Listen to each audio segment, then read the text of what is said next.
Havia um tempo em que o Vale do São Francisco parecia um mundo à parte. Era meados do século XX, e as manhãs chegavam silenciosas, banhadas por um sol que dourava as fileiras intermináveis de parreiras.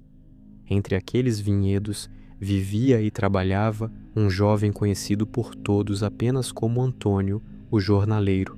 Seu rosto sempre queimado pelo sol, as mãos endurecidas e marcadas pelo trabalho, e um par de olhos que, apesar da dureza da vida, guardavam um brilho que ninguém mais ali possuía.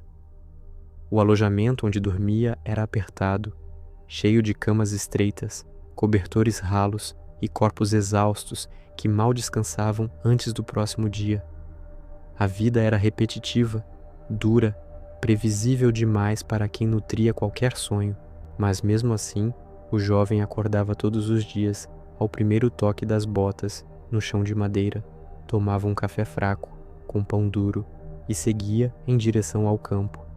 Ali o aguardava a figura mais temida da região, o coronel Almeida, dono das terras e das vozes que ecoavam pelo vinhedo. Do alto do cavalo, ele gritava: "Mais rápido, Antônio, a uva não espera." E o jovem abaixava a cabeça, evitando qualquer resposta que pudesse custar-lhe o emprego. Sabia que o coronel não precisava de motivos para humilhar. Às vezes bastava olhar para os olhos do rapaz, cheios de esperança, para que ele resolvesse esmagá-lo com palavras. Apesar disso, Antônio guardava em silêncio um desejo que ninguém ali ousaria ter seu próprio pedaço de terra, por menor que fosse, plantar suas próprias uvas, construir seu próprio futuro. Um sonho simples, mas grande demais para um jornaleiro que ganhava por caixa colhida e mal conseguia comprar feijão ou farinha. Quando a noite chegava e os outros dormiam como pedras, ele ficava ali, deitado no catre, lembrando-se de sua mãe, Dona Maria. Lembrava do jeito como ela ajoelhava na cozinha pobre, sempre dizendo: "Meu filho, não deixe a vida te quebrar. Quem persiste, encontra uma porta que ninguém mais viu." Essas palavras eram tudo o que ele tinha para continuar.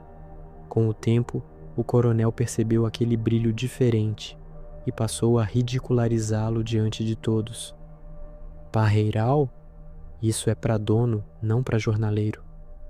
Os colegas riam, uns por medo, outros por descrença. E Antônio apenas repetia em voz baixa: "Algum dia," determinou-se então a economizar tudo. Nada de botas novas, nada de bebidas, nada de pequenos prazeres. Cada moeda guardada era para ele como uma semente plantada no futuro. Quando achou que tinha o suficiente, procurou um homem chamado Seu Osvaldo, vendedor de pequenas propriedades. Colocou o dinheirinho na mesa, cheio de coragem, mas o homem apenas riu. "Com isso, você não compra nem arame farpado. Volte quando for alguém." Saiu dali com os olhos ardendo, sem permitir que nenhuma lágrima caísse. Depois, tentou um empréstimo no banco, onde recebeu outra porta fechada.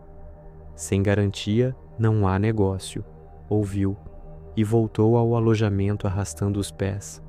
Naquela noite, chorou baixinho no catre, escondendo o rosto no cobertor áspero.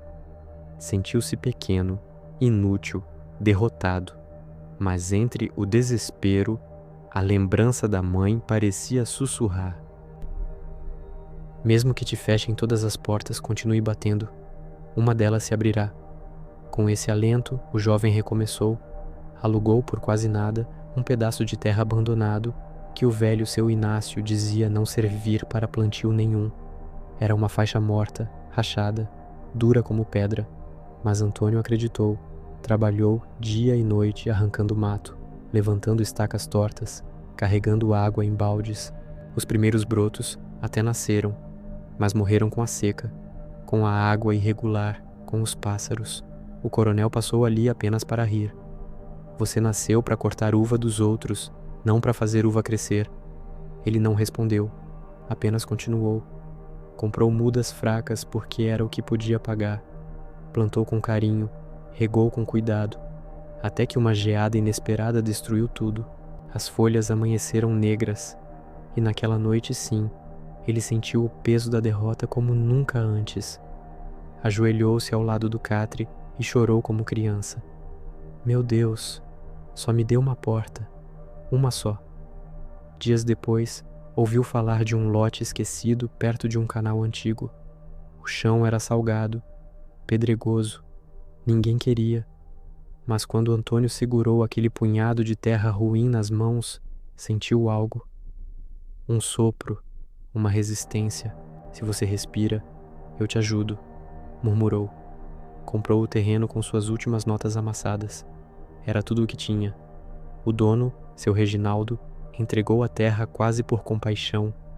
Começou então sua maior batalha. Pedra por pedra, Antônio limpou o chão, esticou o arame, reforçou mourões, cavou valas para levar água até cada muda. Comprou poucas mudas fortes, mas cuidou de cada uma como se fosse um filho. Falava com elas como quem conversa com a própria esperança. E a vida, devagar, começou a responder. As parreiras cresceram, as folhas abriram, pequenos cachos surgiram como promessas tímidas. O coronel passou, incrédulo. Aqui não dava nada. Agora dá, respondeu o jovem. Veio o tempo da colheita. Antônio acordou antes do sol, pegou sua tesoura e segurou o primeiro cacho com uma reverência quase sagrada. E pela primeira vez na vida, encheu caixas suas. Levou tudo ao comprador da feira, o seu Ribeiro, que provou a uva com atenção. Depois ergueu o olhar. Doce, firme, limpa. De quem é essa uva? Minha, do meu parreiral, respondeu com a voz que sempre guardou para aquele dia. O preço oferecido foi justo, mais que justo, e o jovem fechou os olhos por um instante, dando graças. Dias depois, o comprador comentou com o coronel. Tem recebido uvas de um dos seus jornaleiros, a melhor que já provei. O coronel empalideceu. Percebeu ali que havia passado meses zombando de alguém que, mesmo humilhado, escolheu acreditar. No fim de uma tarde, ele foi até o terreno do rapaz. Chegou sem cavalo, sem pompa, apenas com o peso da própria consciência. Bom trabalho, disse baixo. Obrigado, respondeu o jovem. Eu estava errado. Você é melhor do que eu pensei. E lhe estendeu a mão. Naquela noite, sentado à beira do parreiral que construíra com suor e fé, Antônio pensou em tudo o que tinha vivido. Cada porta fechada, cada humilhação, cada lágrima engolida, cada queda que o obrigou a levantar. E sorriu, não porque tinha vencido, mas porque finalmente entendia. Se tivesse desistido, nada daquilo existiria. A voz de sua mãe parecia soprar de novo. Continue batendo. A porta certa sempre se abre para quem insiste. E é por isso que hoje eu te pergunto: quantas portas você deixou de tocar por achar que estavam trancadas? A vida recompensa quem persiste, quem planta fé onde todos enxergam deserto, quem insiste mesmo cansado. Porque o verdadeiro segredo do sucesso é simples. A perseverança abre portas que o destino mantém fechadas para quem desiste cedo demais.